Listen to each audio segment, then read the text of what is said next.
darme la oportunidad de dirigirme a tu pueblo, Señor. Gracias porque esto que vamos a ver hoy es tan importante para cada uno de nosotros, Señor. Nunca es tarde y nunca está de más seguir hablando sobre este tema que está en tu palabra, Señor, repetidas veces, porque tiene un propósito por el cual tú la pusiste tantas veces, Señor, para que podamos comprender cuál es verdaderamente nuestra naturaleza, Señor, y nuestra necesidad de un Salvador. Gracias, Padre, porque los oídos de cada uno de los hermanos y sus corazones tú lo estás predisponiendo en este momento, Señor, para que ellos puedan oír, creer y obedecer tu palabra. En el nombre de Jesús, amén y amén. Efesios 2:1 en adelante, si tenés tu Biblia, felicidades, abrila. Efesios 2, versículo 1 en adelante, vamos a desarrollar todo ese pasaje, un par de versículos que están ahí. La idea es ver un poquitito el corazón de la naturaleza humana, ¿sí? Y las razones fundamentales por las cuales nosotros tendemos hacia el pecado o hacia el mal, ¿sí? Esas luchas que nosotros tenemos no son fundamentalmente porque nos criaron de tal o cual manera o porque no recibimos un ejemplo adecuado, ¿sí? Esas no son las razones por las que nosotros tendemos al mal. Tal vez alguna dice, no, lo que pasa es que yo en mi niñez no tuve la influencia positiva que yo necesitaba tener, ¿sí? Más bien son nuestros propios deseos los que están desalineados a la voluntad del Señor. Y hoy, por medio de Pablo y esta hermosa carta de Efesios y todo lo que él nos va a enseñar en este pasaje, vamos a ver la profunda necesidad que tenemos de un cambio radical de naturaleza en nosotros. Y que cómo ese cambio solamente lo puede hacer el Señor, ¿sí? Ya sea que sos un creyente hace mucho tiempo o una persona que recién está comenzando a entender la naturaleza humana, es muy importante que podamos tocar este tema, ¿sí? Así que vamos a ver hoy la perspectiva bíblica con respecto a nosotros mismos. Efesios 2:1 le leo. Y Él os dio vida a vosotros cuando estabais muertos en vuestros delitos y pecados. Esa es nuestra condición, ¿sí? Esa es nuestra condición antes de venir al Señor. El versículo 2 dice, en los cuales anduvisteis en otro tiempo. Pablo está hablando a la iglesia de Efeso. La iglesia de Efeso, una iglesia que estaba conformada por personas que habían sido transformados por el Espíritu Santo, habían nacido de nuevo. Pablo le estaba haciendo recordar, por eso les dije que aunque ya lo sabemos, nunca está de más o por demás que nosotros lo volvamos a tocar esto, porque esta doctrina es muy importante dentro de nuestro entendimiento de quién es Dios y de su gracia. En los cuales anduvisteis en otro tiempo, siguiendo la corriente de este mundo. Hasta ahí quiero ir primero, porque quiero centrarme primeramente en este primer enemigo, vamos a llamarle, que es el mundo. Y esta palabra, el mundo, que también tiene otros sinónimos que usan en otros pasajes, se usa mucho dentro del Nuevo Testamento y mucho dentro de las cartas paulinas, ¿sí? Y la usa en diferentes contextos. Por eso es muy importante ver en qué contexto se escribió para entender a qué se refiere cuando habla del mundo. A veces Pablo usa la palabra el mundo para referirse al cosmos, ¿sí? Al universo, a todo lo creado. Otras veces usa la palabra mundo para referirse a tanto judíos como gentiles, al mundo en general. Pero otras veces, como acá, él se refiere al mundo como todo aquello que se opone a Dios, todo aquello que está en contra de Dios. Otro ejemplo que nos da Pablo mismo, Romanos 12, versículo 2, usa la misma palabra, solamente que en la traducción nuestra está siglo, pero es la misma palabra. Dice, no os conforméis a este siglo, no se conformen a este mundo, a este sistema en el cual vivimos, sino transformados por medio de la renovación de vuestro entendimiento. Y esa palabra no os conforméis hace alusión a no ser como una masilla que está puesta sobre un molde y es presionada dentro de ese molde. Porque eso es lo que hace el mundo con nosotros. Nos trata de presionar hacia un molde y conformarnos al molde de este mundo, de este siglo, como usa Romanos o como usa Pablo acá en esta carta de Romanos. No lo hagan, dice. Ustedes ya no están en ese mundo. Ya fueron rescatados de esa vana manera de vivir. También lo usa la palabra de Dios. Cuando Jesús en Mateo 6:9, cuando Jesús enseñó a los discípulos a orar y a través de los discípulos a nosotros, Él no usó la palabra mundo, pero usó el mismo principio. Cuando dice, vosotros pues oraréis así: Padre nuestro que estás en los cielos, santificado sea tu nombre, venga a nosotros, venga tu reino, hágase tu voluntad, como en el cielo, así también en la tierra. ¿Y por qué Jesús nos manda a orar de esta manera? Porque la tierra o el mundo se opone a la voluntad de Dios. Se opone a Jesucristo, se opone a Dios. Entonces Jesús nos enseña a orar de esta manera. Por eso usa ese pasaje, por eso es para que nosotros entendamos que este mundo, este sistema en el cual nosotros vivimos, está en oposición a Dios. Es muy importante que entendamos esto, porque este mundo es todo lo que nosotros conocemos, ¿sí? Nosotros nacemos dentro de este mundo, nos criamos dentro de este mundo, vamos al colegio dentro de este mundo, es todo lo que nosotros conocemos. No conocemos otra cosa antes de nacer de nuevo. Lo único que conocemos es este mundo. Y hay una pregunta muy antigua que nos va a ayudar a meditar un poquitito, que dice: ¿acaso sabe el pez que está mojado? Y la respuesta es no, hasta que lo sacas del agua. Ahí recién él se da cuenta, había sido, estaba mojado y ahora estoy seco. Y ese mismo principio aplica para cada uno de nosotros cuando nacemos de nuevo. Cuando estamos en el mundo no nos damos cuenta de la influencia que tiene el mundo sobre nosotros. No nos damos cuenta cómo nos está presionando a conformarnos a este mismo mundo.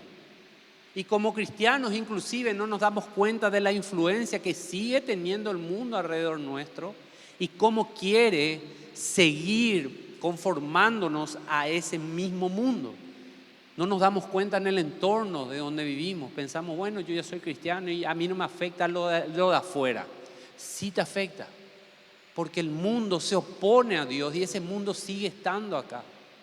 Ese mundo sigue tratando de hacerte pecar. Ese mundo sigue tratando de conformarte a la imagen de lo que vos ves. Y ese no es nuestro objetivo, ¿sí? Pero hay una realidad. Todos nacimos acá. Es lo único que conocemos, vuelvo a repetir. Y cuando estás apartado de Dios, este sistema, este mundo es lo que nos presiona, o es una de las influencias que nos presionan para pecar. Porque este mundo se opone a Dios. Entonces lo que quiere es que vos también estés en oposición hacia Dios. Y lo hace sutilmente, no lo hace alevosamente, lo hace sutilmente con unos cambios aquí y allá, unos conceptos que van en contra de la palabra de Dios, pero como no son muy abiertos, no nos damos cuenta. Si no somos personas con discernimiento, no nos damos cuenta y creemos todo lo que se nos pone enfrente, todas las noticias, todas las redes sociales, ¿sí? Y no solo eso. Seguimos el versículo 2 de Efesios 2, versículo 2. Y no solo está este mundo como una influencia sobre nosotros, está también el diablo mismo. No solo vivimos en este mundo, este sistema que se opone a Dios con todas sus fuerzas, pero sutilmente, por supuesto, que nos está tratando de presionar a conformarnos al igual a la sociedad o la cultura en la cual vivimos, sino también está el diablo mismo, fuerzas espirituales malignas que se oponen a Dios, por supuesto.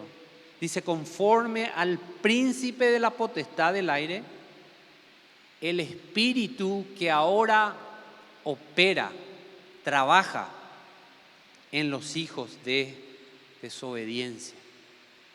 Entonces primero tenemos al mundo. El mundo es como estos anteojos que te dan cuando naces. Te pones y vos ves lo que el anteojo te hace ver. No ves otra cosa. El mundo es el que nos pinta la realidad de lo que vivimos. Y aparte de eso, como si fuera poco eso, tenemos estas fuerzas espirituales malignas. Y podemos tener dos problemas con respecto a este tema. Sobrevalorar a estas fuerzas o infravalorar y no darle importancia a estas fuerzas. Pero la Biblia es muy clara. Esta influencia de Satanás existe y está operando, dice Pablo, en los hijos de desobediencia, en las personas que aún no conocieron a Cristo, no nacieron de vuelta. Está cada persona que nació en este mundo, antes de nacer de nuevo, está bajo estas dos influencias. Segunda Timoteo 2:25, Pablo le estaba enseñando a Timoteo a preparar a personas que prediquen la palabra y le daban los atributos que esas personas tenían que tener y le dice que con mansedumbre corrijan a los que se oponen. Porque por si quizás Dios le conceda que se arrepientan para conocer la verdad. Escuchen bien, leyeron, ¿verdad? Por si quizás Dios les conceda que se arrepientan para conocer la verdad. Lo que hizo con cada uno de nosotros para gloria de Él. Nos concedió el arrepentimiento para arrepentirnos y conocer a Cristo. Conocer la verdad. ¿Y qué pasó ahí? El versículo 26. Escapen del lazo del diablo en que están cautivos a voluntad de Él, dice. Esa es la condición en la cual estamos hasta nacer de nuevo. Estamos cautivos, estamos bajo la voluntad de Satanás mismo. Él nos influencia sobre cada uno de nosotros. Esa es una influencia muy fuerte que la palabra no desprecia o no la infravalora. No es que no le da importancia, sí le da importancia, para que vos puedas saber y puedas conocer de dónde el Señor te sacó. Cuando estás ahí no te das cuenta porque tenés los anteojos del mundo todavía. No ves la realidad, sos como el pez que todavía está en el agua. No se da cuenta de la influencia que tiene el agua, no se da cuenta que está mojado. Pero cuando lo sacan del agua ahí recién se da cuenta, oh, acá hay otro mundo había sido. Cuando el Señor mismo nos quita el velo que nos impedía ver a Él, entonces vemos la realidad tal como es, ¿sí? Porque ese mundo, ese sistema es el que te enseña o que le enseña a tus hijos, si es que no sos vos el que le está enseñando, ¿verdad? Me imagino que cada padre o madre que está acá, que nació de nuevo, que es un creyente, le está enseñando los principios del reino a sus hijos.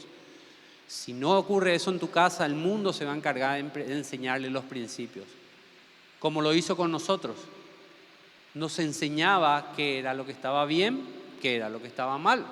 La cultura, la influencia del mundo es lo que nos daba a entender qué era lo que estaba bien, qué era lo que estaba mal, qué es verdad, qué es mentira. Es el mundo el que nos da esas pautas. Y no solo está el mundo, sino también está Satanás. 2 Corintios 4:4 dice, en los cuales el Dios con minúscula de este siglo cegó el entendimiento de los incrédulos. ¿Con qué propósito? ¿Cuál era el propósito? ¿Con qué propósito Satanás trata de cegar el entendimiento de la gente que no nació de nuevo? para que no les resplandezca la luz del Evangelio de la gloria de Cristo, el cual es la imagen de Dios.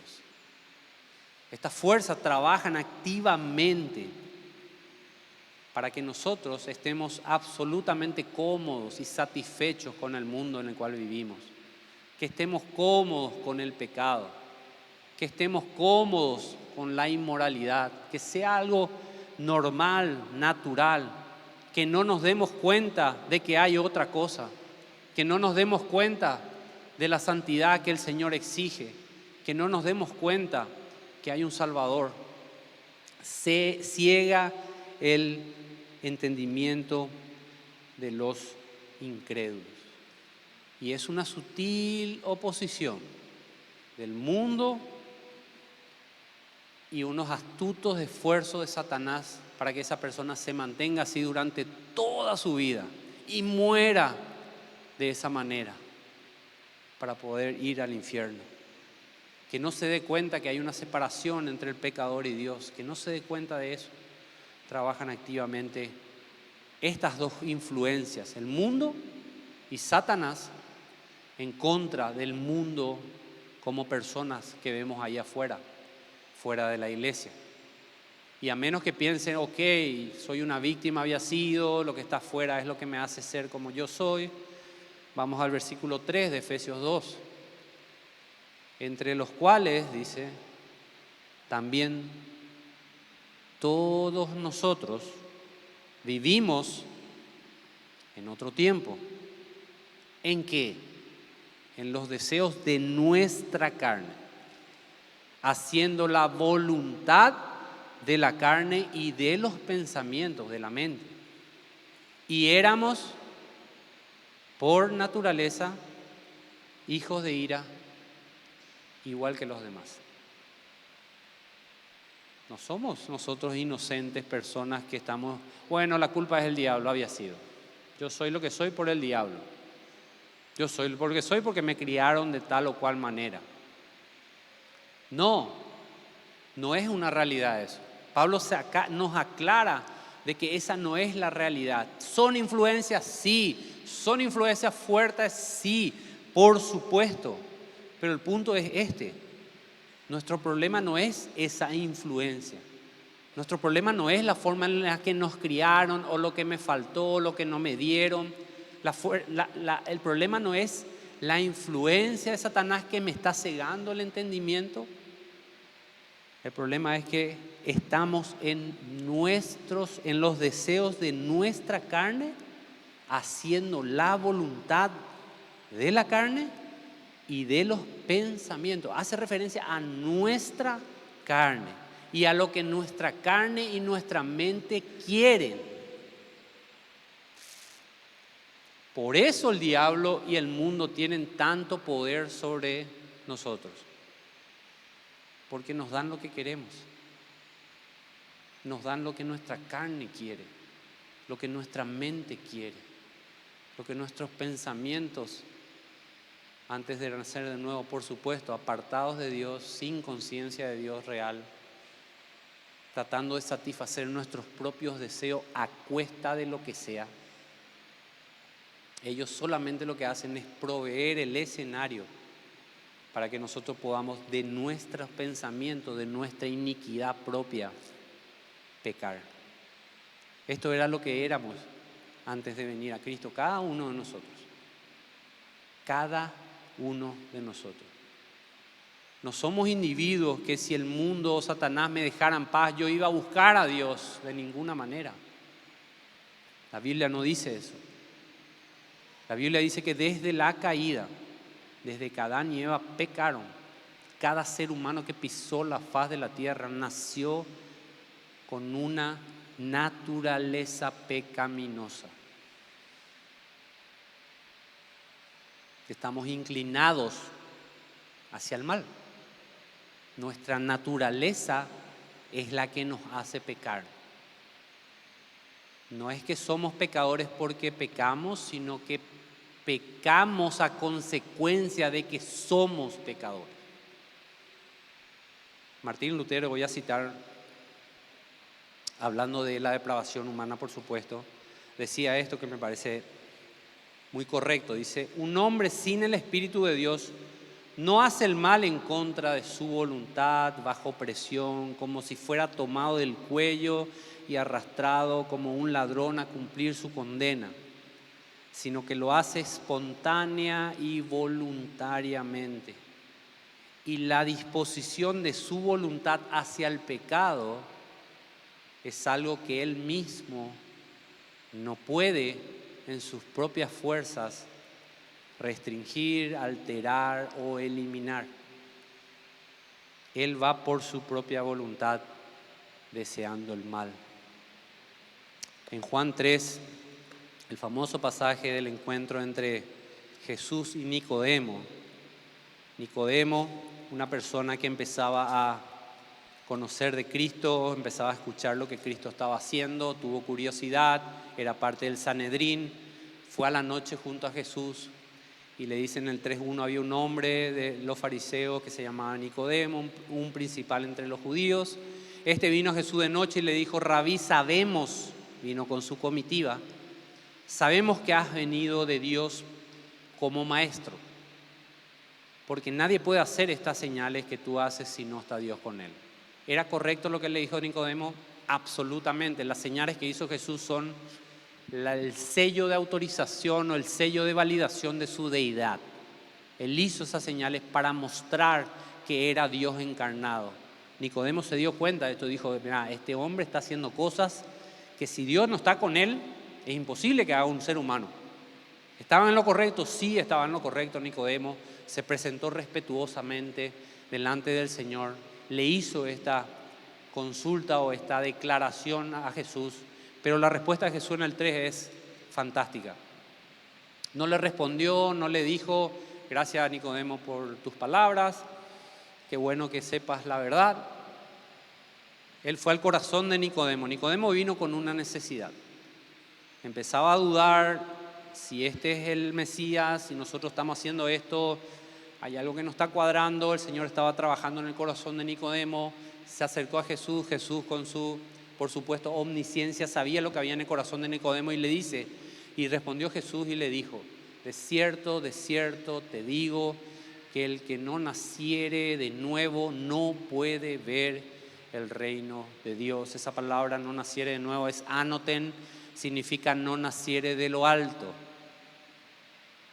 Lo que Jesús le estaba diciendo a Nicodemo es, Nicodemo, vos sos una persona moralmente espectacular, no hay nada que reprocharte externamente, tenés un buen concepto hacia mí, bien, pero vos viniste fallado de fábrica. No importa el buen concepto, no importa tu moralidad, no importa lo bien que te considere la gente externamente, no importa las buenas obras que pueda hacer, hermano, hermana, si no nacés de nuevo, no podés ver, que significa entrar en el reino de Dios. Es una imposibilidad. Sin Dios no te hace nacer de nuevo, no vas a entrar, Nicodemo, por más bien que te portes, hablando criollamente. Así que no es que venimos a este mundo tratando de buscar a Dios y el diablo te dice, no lo hagas. Y el mundo te dice, no lo hagas. Lejos de eso. Eso no es lo que dice la Biblia. Efesios 4, 18 y 19 dice que tenemos el entendimiento entenebrecido y estamos ajenos a la vida de Dios por la ignorancia que en nosotros hay, por la dureza del corazón. Acá no está hablando de cosas externas, está hablando del corazón del ser humano. Colosenses 1:21 dice, y a vosotros también que erais en otro tiempo, que eran extraños y enemigos en vuestra mente, haciendo malas obras. Esa es la condición del ser humano. O 2 Corintios 4:4, estamos cegados por Satanás mismo. Romanos 3, Versículo 9 en adelante dice, ¿qué pues? ¿Somos nosotros mejores que ellos? Hablando de judíos y gentiles, Pablo. En ninguna manera, dice. Y escuchen lo que dice Pablo. Pues ya hemos acusado a judíos y a gentiles, ¿qué cosa? Que todos están bajo pecado. Todos necesitan lo mismo. Judío, gentil, no importa tu religión, tu raza, tu etnia, todos están bajo pecado. Y si no queda claro, está el pasaje más conocido, o uno de los más conocidos de la Biblia, versículo 10. Como está escrito, no hay justo ni aun uno, no hay quien entienda, no hay quien busque a Dios. No es que vos estabas buscando a Dios y el mundo, Satanás te impiden y vos con todas tus fuerzas luchás contra eso. No, esa no es la realidad. No hay quien entienda, no hay quien busca a Dios. Todos se desviaron, a una se hicieron inútiles. No hay quien haga lo bueno, no hay ni siquiera uno. Esto es lo que dice la palabra de Dios. Viniste a este mundo con deseos de tu carne, con deseos de tu mente, tratando de satisfacer tus necesidades por encima de las de los demás.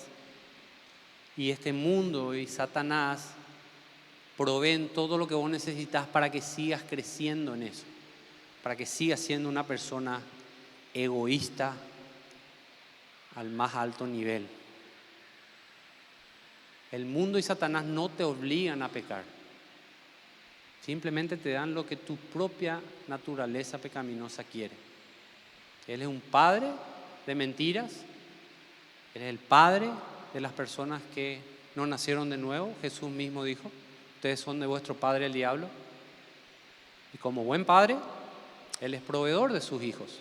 Y provee todo lo que tu carne quiere para que sigas apartado de Dios. Así que no pensemos que somos simplemente inocentes y la influencia que está alrededor nuestro es la que nos hace estar mal o pecar. Nuestra naturaleza ansía eso. Y ellos lo único que hacen es proveer de todo lo que queremos para poder mantenernos lejos de Dios. Esta es la doctrina del pecado original. Esta es la doctrina de la depravación total del hombre. Y es tan importante que comprendamos esto, porque si no entendemos esta doctrina, no vamos a entender en el estado en el cual estábamos y no vamos a entender en el estado en el cual está el mundo allá afuera. Si no entendemos la doctrina del pecado original, pensaremos que la gente es simplemente inocente y es a consecuencia de su entorno que se comporta de tal o cual manera. No vamos a entender que necesitamos un Salvador. No vamos a entender la necesidad imperiosa de que alguien nos rescate de esa vida. No vamos a comprender ni valorar la cruz de Cristo como se debe comprender y valorar realmente. Y porque no entendemos esto, porque no entendemos en la naturaleza en la cual estábamos nosotros y está el mundo ahora mismo, lo desesperados que estamos de que Dios nos dé una nueva naturaleza. La gente piensa, no necesito ser salvo, solo necesito que me ayuden, ¿sí? No necesito el Evangelio, necesito 5 maneras de ser feliz o 10 formas en las cuales puedo reducir el estrés, porque ese es nuestro problema. Esos son los libros que más se leen y se compran. 10 maneras de cumplir los propósitos en tu vida. 10 maneras de llegar a tus sueños, a tus anhelos. Entonces la gente consume eso y piensa, ese es mi problema, voy a comprar ese libro. Quiero que me den esas 10 formas, entonces voy a poder satisfacer mis necesidades. No necesito buenas noticias, necesito buenos consejos. Es lo que piensa la gente. No se dan cuenta que son pecadores. Y encima de que ya somos pecadores, tenemos la influencia del mundo y de Satanás que nos provee todo lo que necesitamos para cumplir esos deseos pecaminosos. Entonces pensamos que simplemente Cometemos errores, fallamos, no soy lo que debería ser, necesito corregir esto y esto.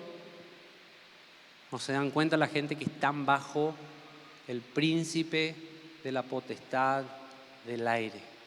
Y por consecuencia de que somos pecadores, somos por naturaleza hijos de ira, dice. Por naturaleza significa de nacimiento, ¿sí? Somos hijos de ira. Y si no entendés que sos un hijo de ira, nunca vas a entender la necesidad que tenés que Dios te salve. Y nunca vas a valorar la gracia de Dios si es que sos salvo. Si no entendés de dónde te sacó, si pensás que Él simplemente vino a cumplir tus sueños, si pensás que Él vino solamente para proveerte una vida que tengas todo lo que siempre soñaste, no vas a valorar la gracia de Dios. Necesitamos comprender esta verdad. No solo necesitamos comprenderla, necesitamos también transmitirla. Estábamos muertos, y cuando leemos eso en Efesios, no hay esperanza en eso, ¿sí? Si vos lees, estábamos muertos en nuestro delito y pecado. ¿Cuál es la esperanza de un muerto? ¿Cuál es la esperanza de Lázaro estando 4 días muerto ahí en la tumba? ¿Sí? Si le hacen una pregunta a Lázaro después de resucitar y le dicen, che, Lázaro, ¿qué pasaba por tu mente antes que Jesús te resucite? Lázaro no iba a decir, sí, lo que pasa es que yo estaba esperando y bueno, escuché a Jesús y salí. Estaba esperando con mucha fe. No, él estaba muerto. Muerto, 4 días hediendo su cuerpo. Lo único que él escuchó fue, Lázaro, ven fuera. Y salió. Es cuando Dios mismo te da vida. Cuando vos estabas muerto en tus delitos y pecados. Este mundo y Satanás se opone con toda su fuerza a Dios. Sutilmente delante de nosotros, esa es una realidad.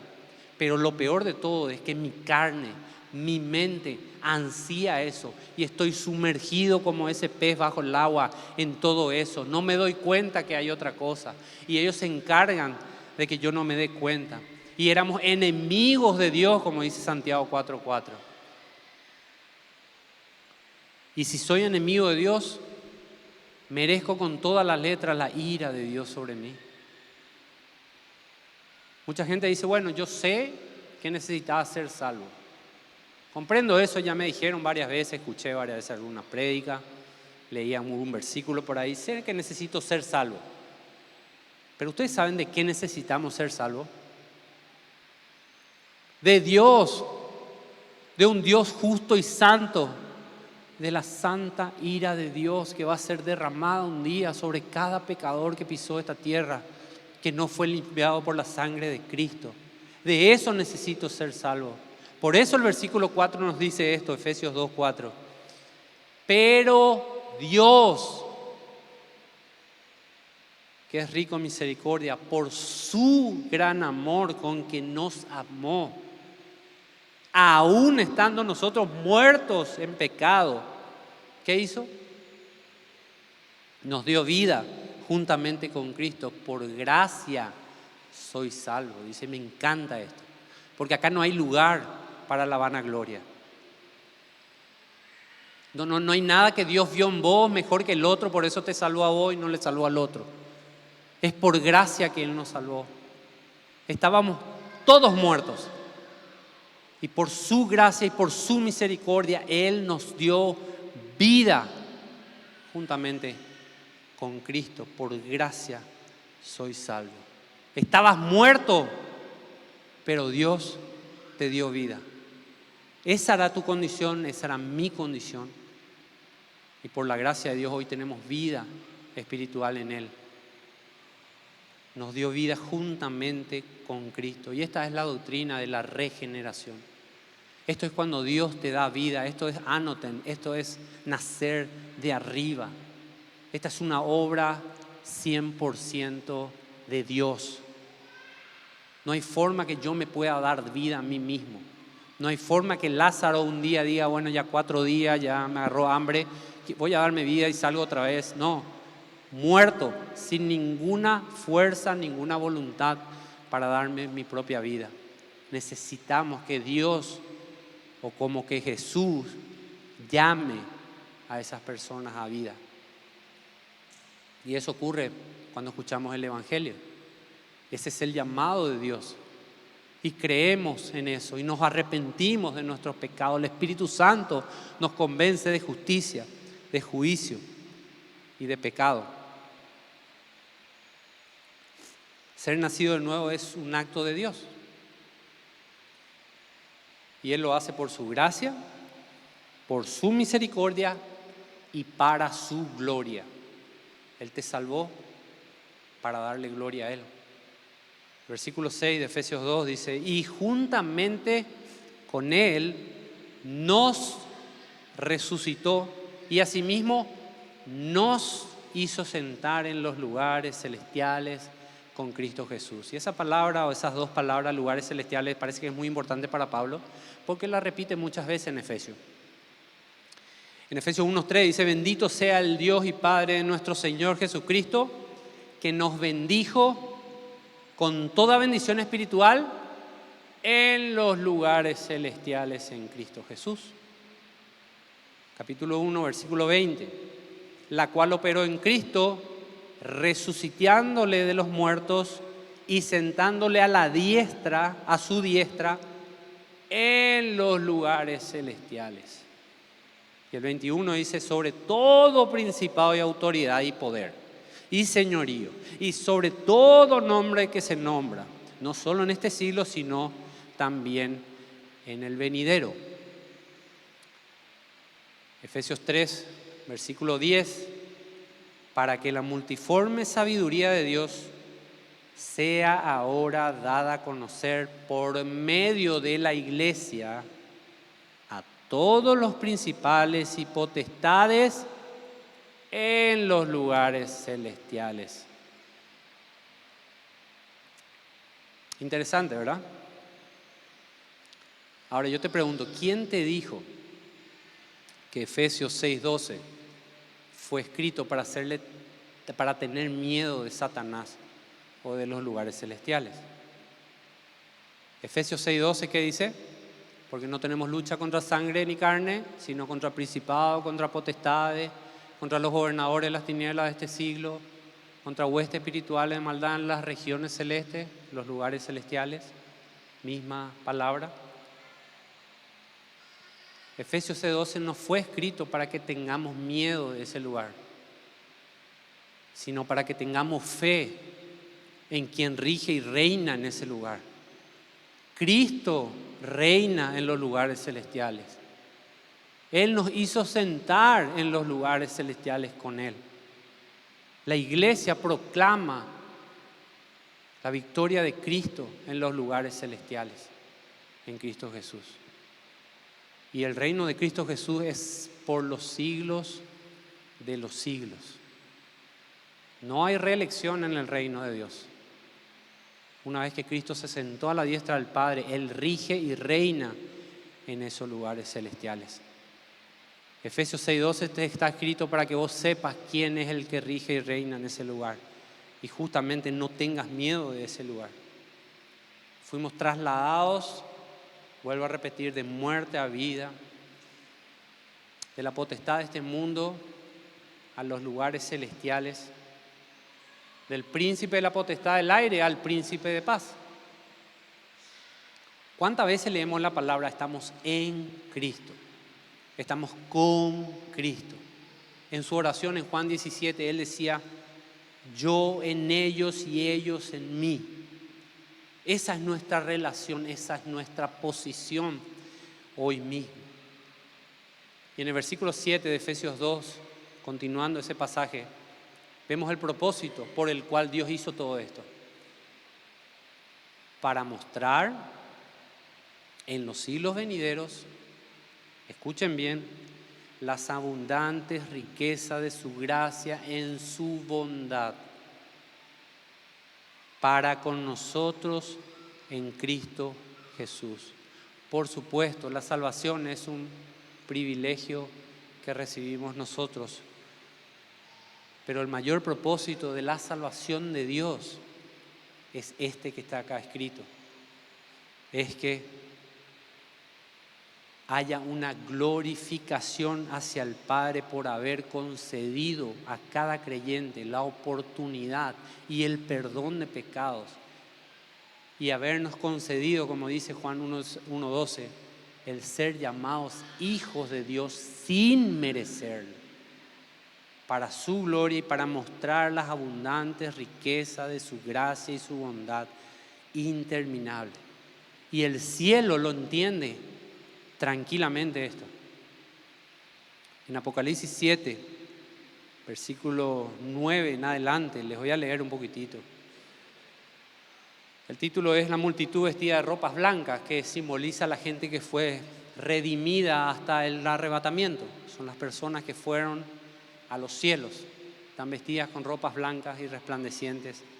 ¿Y qué pasa cuando Juan vio esta visión? Dice: después de esto miré y he aquí una gran multitud, gloria a Dios, la cual nadie podía contar, de todas naciones y tribus y pueblos y lenguas, que estaban delante del trono y en la presencia del Cordero, ya vestidos con ropas blancas y con palmas en las manos. ¿Y qué hacían estas personas? ¿Qué haremos nosotros cuando estemos en ese lugar? Porque esto está hablando del futuro, ¿sí? Esto no pasó todavía, esto va a pasar más adelante. ¿Qué haremos nosotros cuando lleguemos al cielo?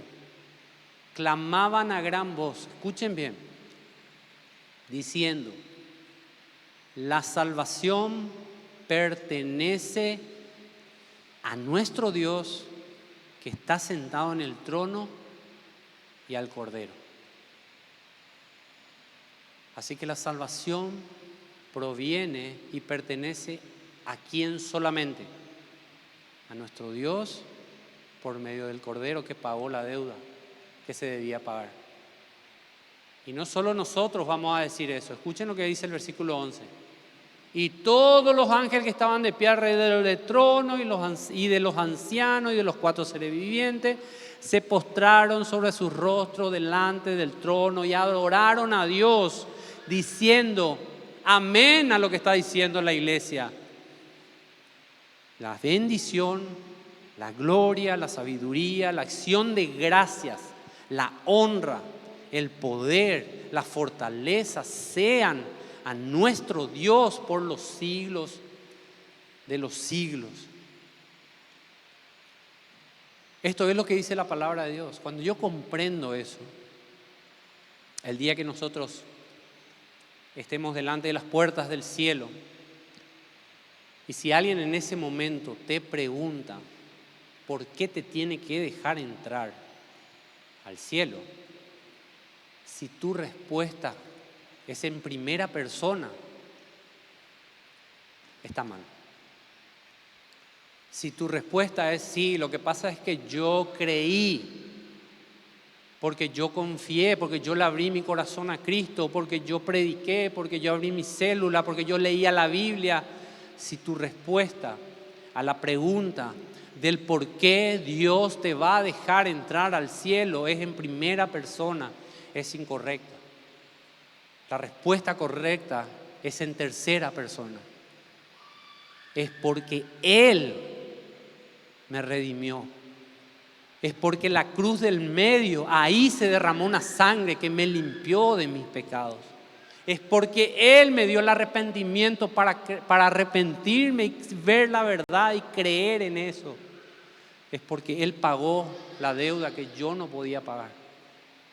Esa es la respuesta correcta. Esa es la respuesta que todo ciudadano del reino va a dar el día que esté delante de esas puertas para entrar al cielo.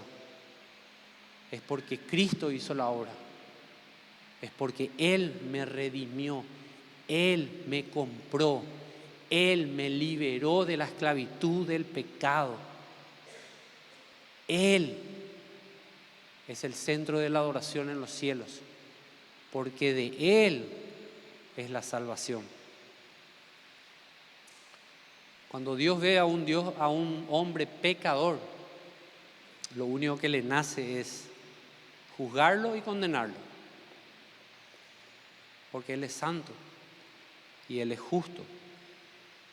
Así que si Dios iba a salvar al hombre, no es por causa del hombre, es a pesar del hombre. Dios no nos salva porque nosotros merecemos ser salvados. No merecemos ser salvados. Todos estamos destituidos de la gloria de Dios. Si Él nos salva es porque Él es un salvador. Dios no nos ama porque merecemos su amor. Él nos ama porque Él es amor. Nosotros lo que merecemos es su ira, pero Él nos ama porque Él es amor. Efesios 2:8 seguimos. Porque por gracia sois salvos por medio de la fe, y esto no de vosotros. Por ahí si alguien dice, bueno, yo hice esto, yo hice aquello. No, esto no es de vosotros. Es un don de Dios. ¿Y por qué lo hizo así Dios? ¿Por qué Dios no le dio 50% al hombre y 50% a él? El 9 dice, porque no es por obra. ¿Para qué? Para que nadie llegue al cielo diciendo, bueno, yo estoy acá porque realmente uno no sabe cuántas personas yo le prediqué. No, vos no sabés cuántos versículos yo sabía de memoria cuando estaba allá abajo. El Salmo 119 casi aprendí todito de memoria. No es por eso. Si Dios te salvó, es por gracia, es por su misericordia, no por obras. Nadie va a llegar al cielo dándose gloria a sí mismo. Vamos a hacer lo que decía Apocalipsis. Vamos a darle la gloria al que merece la gloria por la salvación que Él mismo nos regaló. 10. Porque somos hechura suyas, creados en Cristo Jesús. Con un propósito Dios te hizo una nueva criatura, para buenas obras, las cuales Dios preparó de antemano para que anduviésemos en ella. ¿Se dan cuenta cómo hay un contraste total, cómo empezó el capítulo y cómo va terminando? En nuestra condición, cuando no éramos creyentes, y la condición en la cual estamos ahora, hay un contraste total. Estábamos muertos y ahora tenemos vida en Cristo Jesús. Estábamos bajo la influencia y en la corriente de este mundo y ahora estamos en los lugares celestiales con Cristo Jesús. Estábamos bajo la influencia del príncipe de la potestad del aire y ahora estamos bajo el gobierno de Jesucristo, que es el príncipe de paz. Estábamos tratando de satisfacer nuestros propios deseos, los deseos de nuestra carne, los deseos de nuestra mente, egoístas y pecaminosos. Y ahora somos hechura suya. Fuimos recreados, nacimos de nuevo, somos una nueva criatura, hechura suya, creados en Dios para buenas obras. Y esas buenas obras lo único que hacen es darle la gloria otra vez a aquel que preparó esa obra para que vos anduvieses en ella. Esto es la obediencia a la palabra, esto es amar al prójimo, esto es amar a Dios, esto es reflejar el carácter de Cristo al mundo que está allá afuera. Esas son las buenas obras que Dios nos preparó antemano para que nosotros anduviésemos en ella. Por eso Él te dio su Espíritu Santo, para que ese Espíritu Santo dentro tuyo te guíe a la palabra de Dios y vos empieces a entender la palabra de Dios y empieces a obedecer la palabra de Dios, cosa que no ocurre si no está el Espíritu. Cualquier persona que lee la palabra de Dios y con su fuerza va a tratar de obedecer, no va a poder, porque todavía es un pez en el agua, no se da cuenta, no puede darse cuenta, no tiene la capacidad de darse cuenta. Ahora, cuando Dios te da vida, esa vida está reflejada en Cristo morando en nosotros por medio de su Espíritu Santo. Entonces sí, nos damos cuenta de las verdades que están acá y fuimos rescatados de la esclavitud del pecado a Cristo. Y entonces tenemos libertad para obedecerle a nuestro Rey, que es Jesucristo mismo. Y ahora podemos entender la naturaleza de nuestra salvación. Cuando comprendemos esto y muchos otros pasajes que por supuesto por tiempo es imposible tocarlos todos, vamos a entender la naturaleza de nuestra salvación solamente cuando entendemos la naturaleza pecaminosa en la cual estábamos. Vamos a entender la naturaleza de nuestra salvación cuando entendemos que nuestros deseos antes de nacer de nuevo eran 100% pecaminosos. Nuestras obras en la carne son 100% trapo de inmundicia delante de Dios. Y al entender eso, ahí sí comprendes la necesidad de que alguien te salve. Cuando comprendes la naturaleza pecaminosa que tenés, entendés el mecanismo por el cual ocurrió la salvación. Dios tiene que salvarte. Vos no podés salvarte a vos mismo. Él tiene que hacerte una nueva criatura. Él tiene que cambiar tu naturaleza. Y lo hace. Y lo hizo. Y lo va a seguir haciendo. Para gloria de Él. Vas a entender también de qué fuiste salvo. Cuando entendés que sos enemigo de Dios, cuando entendés que no tenés forma de comprar el favor de Dios, vas a entender de qué fuiste salvo. Y vas a entender la maravillosa obra, la persona y la obra maravillosa de Jesucristo en la cruz, derramando su sangre y pagando por tus pecados. Vas a entender que si Él te ama es porque Él es amor. No porque vos merecías ser amado. De hecho, Primera de Juan dice que nosotros le amamos a Él, ¿por qué? Porque Él nos amó primero y nos mostró ese amor en esa cruz. O si no, ninguno de nosotros iba a entender el amor de Dios si no venía su Hijo, si no venía el Dios Hijo encarnado a esta tierra a morir por los pecadores. No íbamos a entender el amor de Dios. Pero cuando vimos esa cruz entendemos el amor, y entonces una persona que nació de nuevo, que tiene el Espíritu Santo, entonces, ¿cómo no amarle a Dios? Le amamos a Él porque Él ya nos amó, Él nos mostró ese amor en esa cruz. Y cuando entendemos la necesidad que tenemos de ser salvos y la condición en la cual estábamos nosotros y está el mundo ahí afuera, entendemos la necesidad que tenemos de compartir las buenas nuevas.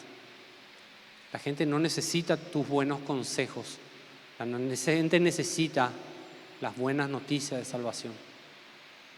Quiero que te pongas de pie y vamos a orar para finalizar. Vimos el pecado original o la naturaleza pecaminosa no como una causa de desesperación o de asustarnos, no, pero esta es una base vital para comprender la inmensa necesidad que teníamos de que la gracia de Dios se derrame sobre nosotros para poder acceder a la salvación. Teníamos una necesidad que no se podía suplir con ninguna otra cosa que no sea con la gracia y misericordia de Dios. Y su palabra se cansa de mostrarte eso. Aún cuando ya sos creyente, leer su palabra y entender quiénes éramos y de dónde Él nos rescató y cómo nos mostró su amor siendo nosotros, estando muertos en delito y pecado, lo único que hace a un corazón redimido es no esperar al cielo para darle la gloria a Él por la salvación. Es postrarme hoy delante de Él y decirle: Señor, gracias por salvarme. Yo era ese de Efesios 1, de Efesios 2:1. Yo estaba muerto en mi delito y pecado y vos me diste vida, Señor. Yo era Lázaro pudriéndome en esa tumba. Y cuando vos me llamaste por medio del Evangelio, no solo me llamaste, sino que me diste la capacidad de responder a ese llamado.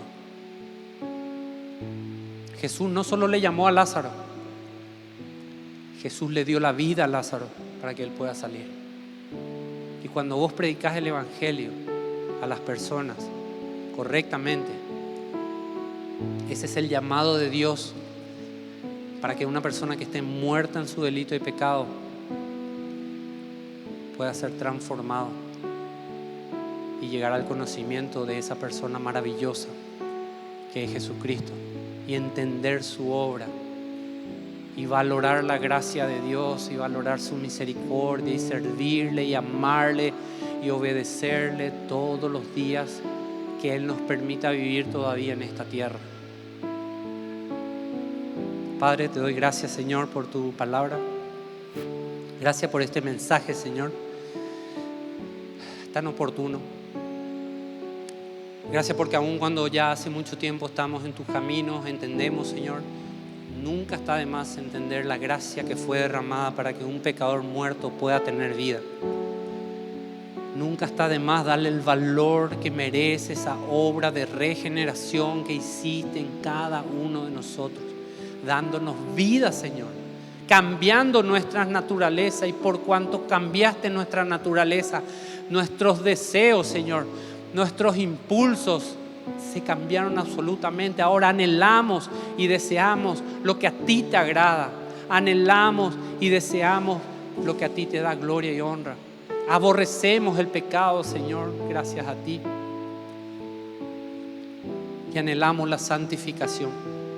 Anhelamos seguir caminando en obediencia hacia ti y que tu Espíritu Santo siga conformándonos a la imagen de tu Hijo Jesucristo hasta el último día que estemos en esta tierra, Señor.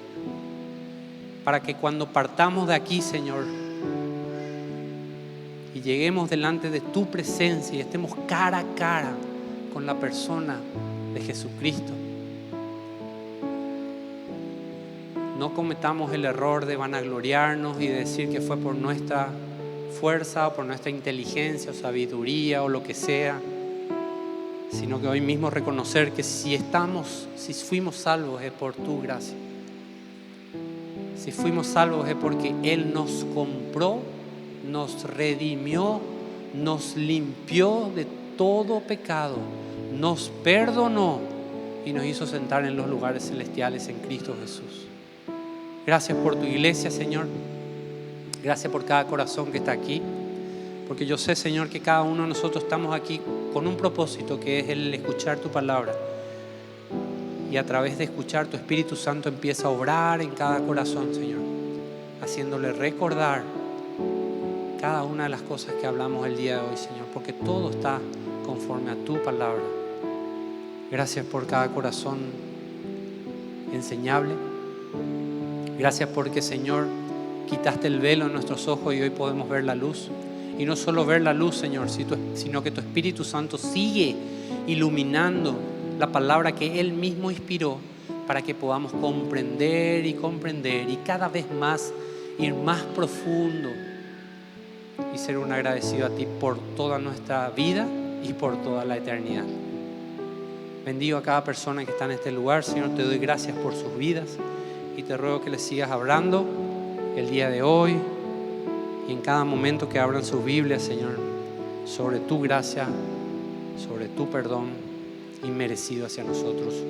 En el nombre poderoso de Jesús. Amén y amén.